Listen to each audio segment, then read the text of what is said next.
Welcome back in commerce educator channel. तो आज के इस जीवन सेशन में हम अपने स्टार्ट करने वाले हैं मैनेजमेंट चैप्टर। जैसा कि आप लोगों को पता होगा कि हम 30 डेज सीरीज स्टार्ट किए हैं बिजनेस स्टडी का, तो जिसमें कि आज मैं पहला दिन है डे 1। तो डे 1 में हम आज कवर करेंगे मैनेजमेंट को। तो आइए देखते हैं मैनेजमेंट क्या होता है। तो process of getting things done with the aim of achieving goal. एक सिंपल और साधारण भाषा बताएं हम, तो कोई भी किया गया काम, वो कोई भी किया गया काम जिसका एम क्या हो, गोल को अचीव करना। और वो गोल कैसे अचीव होगा, इफेक्टिवली एंड इफिशिएंटली तरीके से अचीव हो, उससे हम कहेंगे मैनेजमेंट। तो मैनेजमेंट क्या होगा, process of getting things with the aim of achieving goal effectively and efficiently. अब बात आती है कि इफेक्टिवली क्या होता है, इफिशिएंटली क्या होता है। तो इफेक्टिवली मीन्स कि कोई भी काम क्या हो,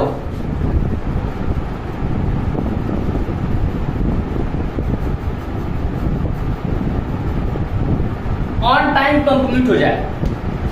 मीन्स अब क्लास 12 की स्टडी कर रहे हैं, तो बिजनेस स्टडी 12 चैप्टर है, तो सिलेबस हम बोर्ड के पहले ना कवर करके बोर्ड के बाद कवर करना, तो क्या होगा, कोई मतलब निकलेगा नहीं निकल पाएगा। इसलिए किसी भी काम को ऑन द टाइम करना बहुत इंपॉर्टेंट होता है। मीन्स के समय के साथ करना होगा। इफेक्टिवली मीन्स की लिमिटेड रिसोर्सेज से आउटपुट निकालना, without wastage of resources.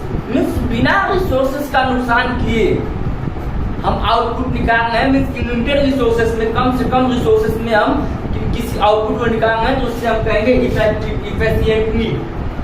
Efficiently means to use limited resources.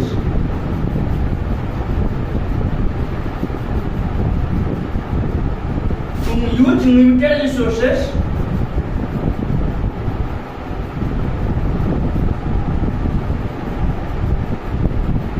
For output.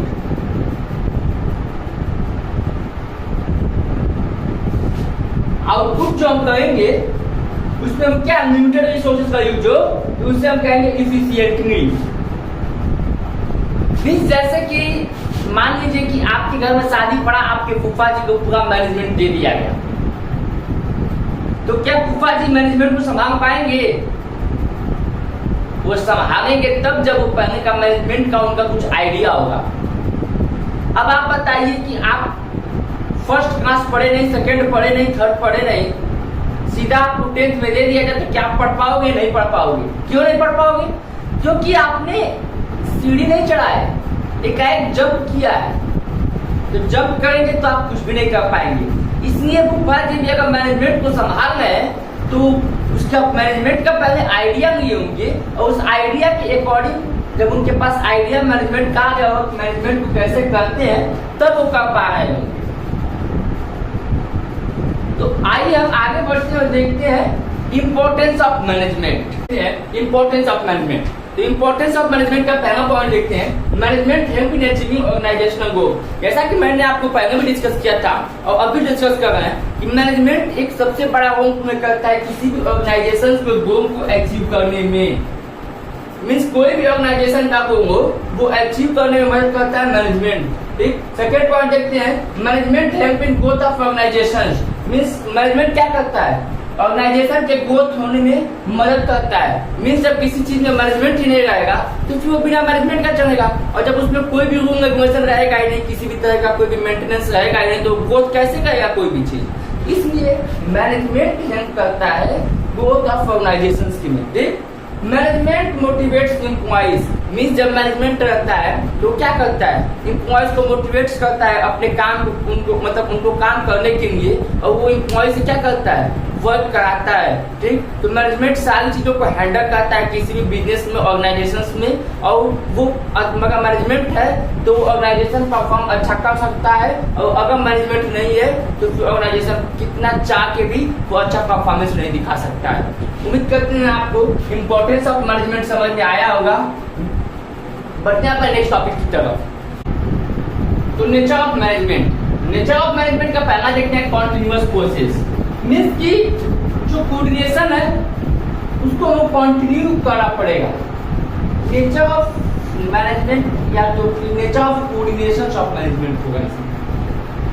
Nature of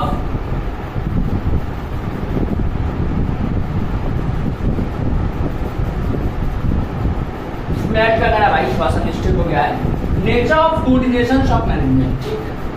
तो कॉन्टिन्यूअस प्रोसेसर मींस की कोऑर्डिनेशन क्या है?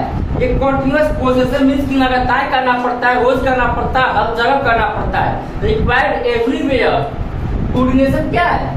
कोऑर्डिनेशन हर जगह रिक्वायर्ड है और रोज इसको करना पड़ता है, ठीक। कॉन्टिन्यूअस एक प्रिवेसिव फंक्शन है, मींस सबको करना पड़ेगा, चाहे वो टॉप लेवल हो, चाहे वो लोअर लेवल हो, चाहे वो कोई भी बंदा हो एक ऑर्गेनाइजेशन का, तो हर एक लोगों को क्या करना होगा? कोऑर्डिनेशन करना होगा, मींस तालमेल को बैठाना होगा। कुछ ऐसे वर्ड्स हैं जो हर जगह आएंगे, जैसे कि मैनेजमेंट के फीचर्स में भी आए थे, जैसे कि एक परवेसिव हो गया। तो कुछ ऐसे वर्ड्स हैं जिसको आप याद कर लीजिए, क्योंकि वर्ड्स ऐसे हैं जो कि हर एक जगह पे आते हैं, ठीक। तो कोऑर्डिनेशन मींस की तालमेल बैठाना, तो फिर वो चाहे टॉप लेवल हो, चाहे वो लोअर लेवल हो, चाहे वो मिडिल लेवल हो, कोई भी लेवल हो, सबको क्या करना होगा? तालमेल बैठाना होगा। मींस की सबको क्या करना होगा? कोऑर्डिनेशन करना होगा। इसके बाद इंटीग्रेटेड ग्रुप एफर्ट्स मींस की अगर आप ग्रुप एफर्ट्स करते हैं तो फिर मतलब कि कोई दिक्कत नहीं आएगी। इसके बाद इंटीग्रेटेड ग्रुप एफर्ट मींस की ग्रुप में आप कोई काम कर रहे हैं, अगर आप तालमेल बैठाए हुए हैं, लोगों से जुड़े हुए हैं, तो फिर कोई दिक्कत नहीं आएगी। और फिर वही अगर आप थोड़ा सा मींस की मिसबिहेवियर कर रहे हैं, मींस की आप तालमेल नहीं बैठा रहे हैं, तो वहाँ पे क्या होगा? ऑर्गेनाइजेशन डिस्टर्ब हो जाएगा पूरी तरीके से। तो ये एक सबसे बड़ा रिस्पॉन्सिबिलिटी है, मींस की ये एक बर्डन नहीं है। अब आप कहेंगे कोऑर्डिनेशन, एक ऑर्गेनाइजेशन में काम कर रहे हैं तो कोऑर्डिनेशन को करना एक बर्डन है, तो ये बर्डन नहीं है, ये आपकी रिस्पॉन्सिबिलिटी है, ये जिम्मेदारियां हैं कि आप एक दूसरे से तालमेल बैठा के रखें, ताकि क्या हो? आपको भी कोई दिक्कत ना आए और ऑर्गेनाइजेशन को भी कोई दिक्कत ना आए। इसलिए आपकी भी रिस्पॉन्सिबिलिटी है। उम्मीद करते हैं नेचर ऑफ मैनेजमेंट समझ में आया होगा। अब हम देखते हैं अपना नया टॉपिक ऑब्जेक्टिव्स ऑफ मैनेजमेंट। तो ऑब्जेक्टिव्स ऑफ मैनेजमेंट का पहला पॉइंट देखते हैं ऑर्गेनाइजेशनल ऑब्जेक्टिव। मींस कोई भी ऑर्गेनाइजेशन है उसका गोल क्या होगा? कि पहला जब वो इकोनॉमिक्स में आ रहा है तो क्या करे? सर्वाइव करे। जब सर्वाइवल हो जाता है तो फिर प्रॉफिट कमाए, फिर जब प्रॉफिट कमाने का फिर क्या चाहता है? उसकी ग्रोथ हो। तो मेनली यही चीज है कि ऑब्जेक्टिव्स ऑफ मैनेजमेंट में ऑर्गेनाइजेशनल ऑब्जेक्टिव मींस किसी भी ऑर्गेनाइजेशन का गोल होता है कि पहले वो इकोनॉमिक के अंदर आ रहा है तो सर्वाइव करे। जब वो सर्वाइवल पूरी तरीके से हो जाता है, उसको रहने का, उसके मतलब मार्केट में प्लेस मिल जाता है, तो इसके बाद वो क्या करता है? अपने कस्टमर को बना के फिर वो प्रॉफिट कमाता है। फिर जब प्रॉफिट भी हो गया, सर्वाइवल भी हो गया, तो फिर क्या करेगा?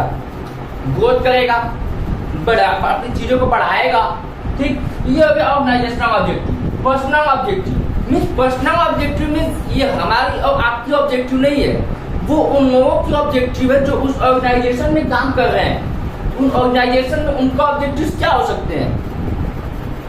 उनको क्या करें? गुड हेल्थ दें, मतलब अच्छा हेल्थ का मतलब हेल्थ केयर करें उनका, ठीक। इसके बाद उनको मतलब कुछ फैसिलिटीज दें जिससे कि वो अपने गुड मतलब अपने काम को अच्छे तरीके से परफॉर्म कर सके। उनको मतलब कि कुछ कमीशंस दें, उनको मतलब उनके पोजीशन को थोड़ा सा चेंज करते रहे, उनके पोस्ट को थोड़ा सा बढ़ाते रहे, इंक्रीज करते रहे, जिससे कि उनके अंदर एक्साइटमेंट बनेगा और वो और मतलब जोड़ तोड़ के तरीके से काम करेंगे अपना। तो ये हो गया पर्सनल ऑब्जेक्टिव।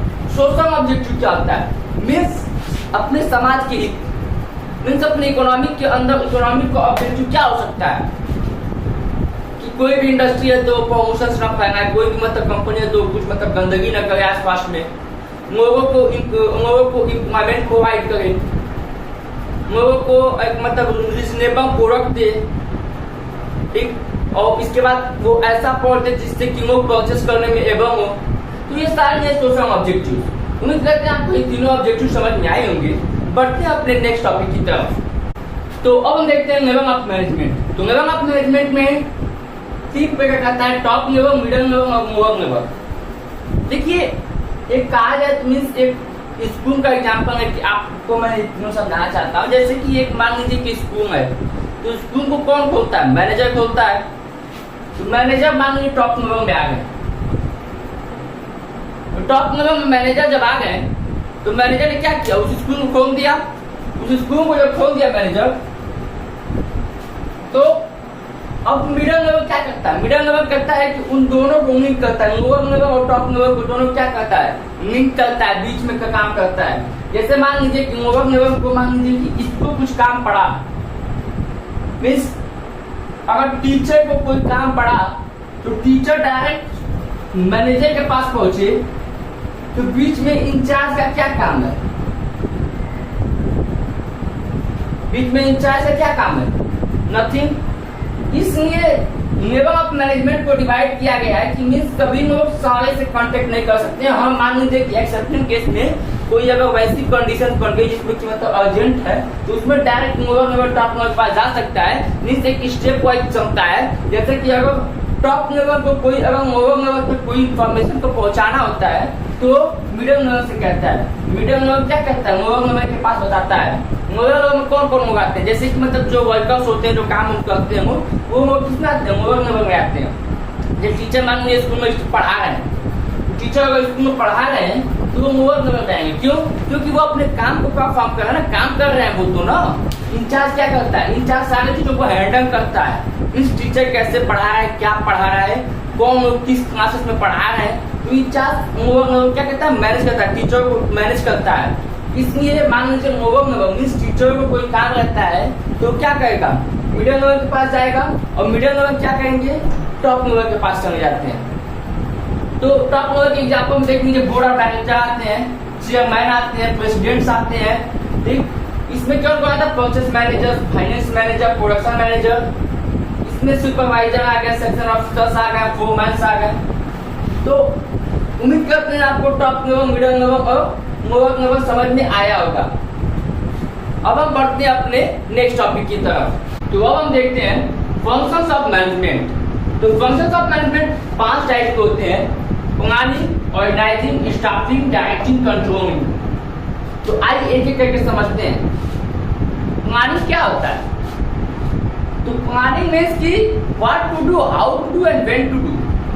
मीन्स कब करना है, क्या करना है और कैसे करना है, ये सारी चीजों को एडवांस में ही सोच लेना, उससे हम कहते हैं प्लानिंग। मीन्स जैसे कि एक एग्जाम्पल है, उस एग्जाम्पल से आप 5 और समझ जाओगे। आप एक स्कूल खोल रहे हो, तो आप स्कूल को ओपन कर रहे हो, खोल रहे हो कहीं किसी प्लेस पे, तो आपको पहले इतना पता होना चाहिए कि कैसे खोलना है। मीन्स कि आपका स्ट्रक्चर क्या होगा स्कूल का, ये पता होना चाहिए। कैसे, क्या, मीन्स कि क्या खोलना है, स्कूल खोलना है, ये पता होना चाहिए। कैसे खोलना है, मतलब क्या उसमें रिक्वायरमेंट लगेगी। तो मीन्स कि प्लानिंग पहले कर लेना होगा कि what to do, how to do and when to do. क्या करें, कब करें, कैसे करें, ये सारी चीजें जब प्लानिंग कर लेंगे। इसके बाद आता है ऑर्गेनाइजिंग। मीन्स कि जो हमने प्लानिंग कर लिया उसको ऑर्गेनाइज करें, मीन्स उस काम को इम्प्लीमेंट करें, वो हो गया ऑर्गेनाइजिंग। मीन्स कि हमने सोचा कि कोई स्कूल बनवाना है, तो स्कूल को बनवा रहे हैं, तो हो गया ऑर्गेनाइजिंग। इसके बाद स्टाफिंग। मीन्स स्कूल बनवाना सोचा मैंने, पहले एडवांस सोचा मैंने, फिर उसको इम्प्लीमेंट किया, बनवाया, फिर अब वहाँ पे स्टाफिंग। मीन्स कि अब मैंने स्कूल तो खोल दिया, अब मैं क्लास 1 से लेके क्लास 10 तक के स्टूडेंट्स को मैं पढ़ा नहीं सकता अकेले, तो कुछ स्टाफ रखना पड़ेगा, कुछ टीचर रहेंगे, कुछ वहाँ पे प्यून्स रहेंगे, और कुछ अलग अलग डिपार्टमेंट में मतलब लोग रहेंगे। मीन्स जैसे कि वहाँ पे क्या करेंगे, डिपार्टमेंट में उन लोगों का काम डिवाइड रहेगा। तो जैसा उन लोगों का स्किल रहेगा, जैसा उन लोगों की एबिलिटी रहेगी टू परफॉर्म देयर वर्क, उसके अकॉर्डिंग उनको क्या मिलेगा, काम मिलेगा। तो स्टाफिंग मीन्स कि स्टाफ को हायर करना, ये होगा स्टाफिंग। डायरेक्टिंग, डायरेक्टिंग क्या था? मोटिवेशन, लीडरशिप, ये सारी चीजें परफॉर्मेंस इसमें आती है। मीन्स कि अब समय समय पर डायरेक्ट करना, वो क्या पैसे नहीं ऐसे कीजिए, ये काम ऐसे नहीं ऐसे होगा तो बेटर रहेगा। ठीक, उन लोगों को मोटिवेट करें ताकि उन लोगों के अंदर थोड़ा सा इंकरेज आए और वो काम को परफॉर्मेंस का मतलब किसी भी काम को अच्छे से परफॉर्म कर सके। ये होगा डायरेक्टिंग। कंट्रोलिंग क्या होता है? मीन्स कि हमने सब कुछ तो कर लिया, प्लानिंग भी कर लिया, उसको इम्प्लीमेंट भी कर लिया, उसमें कुछ स्टाफ भी रख लिए काम करने के लिए, उनको मोटिवेट भी कर लिया। अब हर चीज को कंट्रोल करना मीन्स कंट्रोलिंग। कंट्रोलिंग मीन्स कि हर चीज को कंट्रोल करना मीन्स कि क्या काम कोई सही से हो रहा है कि नहीं हो रहा है, नहीं हो रहा है तो कहाँ गड़बड़ है, और गड़बड़ है तो फिर क्या उसमें कंट्यूटिंग आए कि जिसकी वजह से वो काम सही हो जाए। ये हो गया कंट्रोल मीन्स कंट्रोल, किसी चीज कंट्रोल ना, तो मीन्स कि उस काम के प्रति पूरा कंट्रोल कर रहा है उस काम को। जैसे स्कूल में टीचर है तो टीचर कौन कहाँ पढ़ा रहा है, कैसे पढ़ा रहा है, क्या वो सही पढ़ा रहा है कि नहीं पढ़ा रहा है, वो नहीं पढ़ा रहा तो फिर उसके जगह पे कौन सा टीचर आए जो अच्छा पढ़ाएगा, तो सारी चीज कंट्रोल में रखती है। उम्मीद करते हैं आपको फंक्शंस ऑफ मैनेजमेंट समझ में आया होगा। अब हम बढ़ते हैं अपने नेक्स्ट टॉपिक की तरफ, जिसका नाम है कोऑर्डिनेशन। तो coordination refer to the bringing together the activities and resources of organisation and bringing harmony to them. Means अगर कोऑर्डिनेशन का सिंपल और सीधा बात कहा जाए तो मैनेजमेंट के अंदर इसका काम क्या होता है कि तालमेल बैठाना। अगर किसी भी ऑर्गेनाइजेशन में अगर तालमेल नहीं है तो वो कोई मतलब भी नहीं उस ऑर्गेनाइजेशन का, वो चल ही नहीं पाएगा। क्योंकि मोस्ट इम्पोर्टेंट होता है किसी भी मैनेजमेंट में, किसी भी ऑर्गेनाइजेशन में, तो वो होता है कोऑर्डिनेशन। इसीलिए कोऑर्डिनेशन को कहा गया एसेंस ऑफ मैनेजमेंट।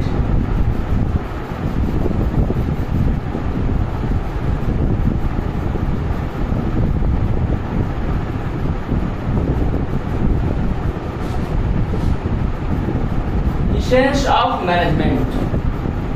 तो कोऑर्डिनेशन को एसेंस ऑफ मैनेजमेंट इससे कहा गया है क्योंकि अगर कोऑर्डिनेशन न रहे तो कोई भी ऑर्गेनाइजेशन अच्छे से परफॉर्म क्या हो चल नहीं पाएगा। क्योंकि अब आप बताओ, प्रोडक्शन मैनेजर है, गुड्स को प्रोड्यूस कर रहा है, सेल्स मैनेजर कहा मुझे पता ही नहीं है, स्टॉक तो बढ़ जाएगी, लेकिन सेल्स हो ही नहीं रहा तो फिर क्या मतलब प्रोडक्शन का। इसलिए वहां भी तालमेल चाहिए। अब सेल्समैन कह रहा है कि मैं बेच रहा हूँ, लेकिन एडवर्टाइजमेंट कर रहा है मुझे पता ही नहीं, तो एडवर्टाइजमेंट जो कर रहा है उसे पता ही नहीं, तो फिर सेल्स कैसे बेच पाएगा वो। जब तक कंपनी का पहचान नहीं होगा, वो जानेंगे तो कैसे सामान खरीदेंगे। इसलिए सबसे मेन मतलब फंक्शन होता है कोऑर्डिनेशन का किसी भी ऑर्गेनाइजेशन में। तो required to perform all the functions means हर फंक्शन, मतलब कि ये क्या करता है, कोऑर्डिनेशन परफॉर्म करता है हर फंक्शंस में। किसके फंक्शंस में? मैनेजमेंट के। किसके फंक्शंस में?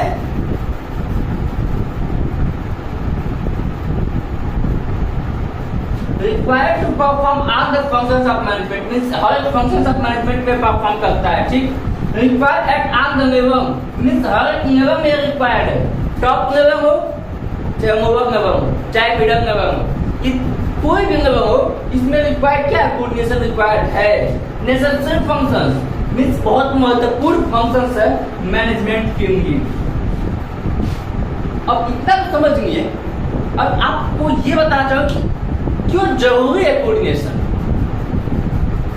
क्या मतलब खासियत है, क्यों जरूरी है कोऑर्डिनेशन को मैनेजमेंट में लाना, क्यों जरूरी है। तो आइए इसको हम देखते हैं। तो देखते हैं इंपॉर्टेंस ऑफ कोऑर्डिनेशन मींस कि कोऑर्डिनेशन जरूरी क्यों है।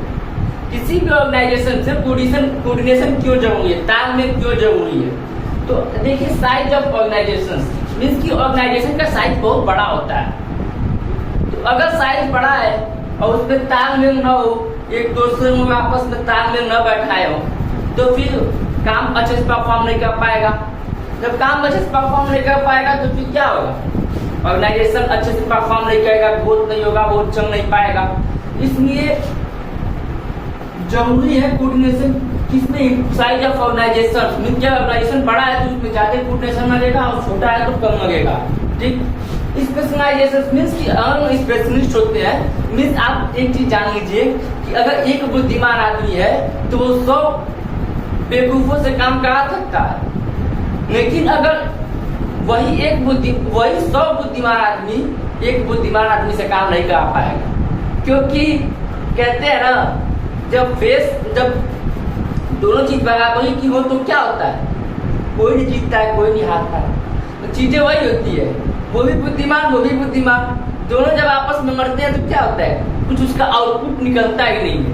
इसलिए हर चीज को अपने अपने स्पेसिफिक फील्ड में कौन बैठा करता है, कोऑर्डिनेशन रखता है। फंक्शनल डिफरेंशिएशंस मीन्स कि अब अगर स्पेशलिस्ट अलग जगह पे काम कर रहा है, जैसे कोई प्रोडक्शन में मास्टर है, कोई सेल्स में मास्टर है, कोई एडवर्टाइजमेंट में मास्टर है, तो कहते हैं ना कि वर्क किस पर डिवाइड किया जाता है, according to their skill ability performance, इन सारी चीजों को देख के वर्क को डिवाइड किया जाता है। तो अब मतलब कि जिस वो फील्ड में मतलब मास्टरी किए हुए, जिस फील्ड में वो मतलब एक्सपर्ट है, तो उस सारे फील्ड को मैनेज करके ऑर्गेनाइजेशन चलता है। मीन जैसे अगर मैं अगर सेल्स मार्केटर हूँ, मीन्स कि मैं सेल्स में एक्सपर्ट हूँ, कोई प्रोडक्शन में एक्सपर्ट है, तो प्रोडक्शन में वो अपना एक्सपर्ट है, प्रोडक्शन कर रहा है। मैं सेल्स में एक्सपर्ट हूँ, सेल्स कर रहा हूँ।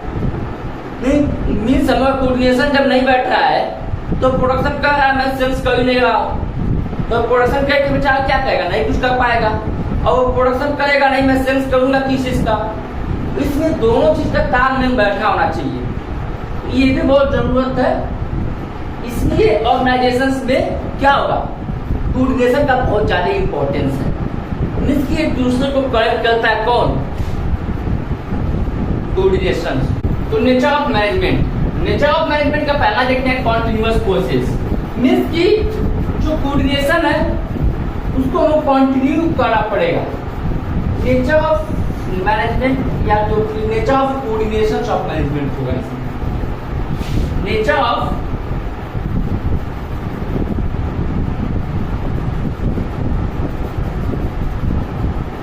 ऐड करना भाई, थोड़ा सा मिस्टेक हो गया है।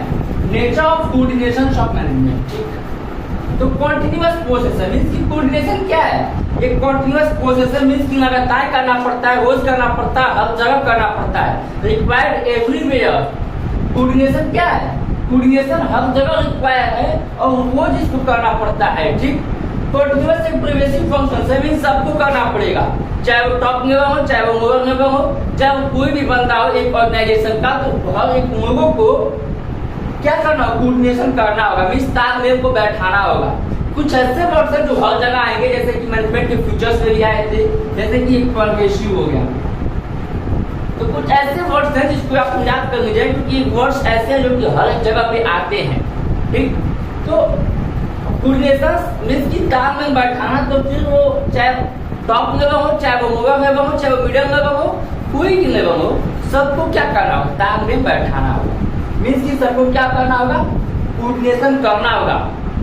इसके बाद इंटीग्रेटेड ग्रुप एफर्ट्स, मीन्स कि अगर आप ग्रुप एफर्ट्स करते हैं तो फिर मतलब कि कोई दिक्कत नहीं आएगी। इसके बाद मतलब इंटीग्रेटेड ग्रुप एफर्ट मीन्स कि ग्रुप में अगर आप कोई काम कर रहे हैं, अगर आप तालमेल बैठाए हुए हैं, लोगों से जुड़े हुए हैं, तो फिर कोई दिक्कत नहीं आएगी। और फिर वही अगर आप थोड़ा सा मीन्स की मिसबिहेवियर कर रहे हैं, मीन्स कि आप तालमेल नहीं बैठा रहे हैं, तो वहाँ पे क्या होगा, ऑर्गेनाइजेशन डिस्टर्ब हो जाएगा पूरी तरीके से। तो ये एक सबसे बड़ा रिस्पॉन्सिबिलिटी है, मीन्स कि ये एक बर्डन नहीं है।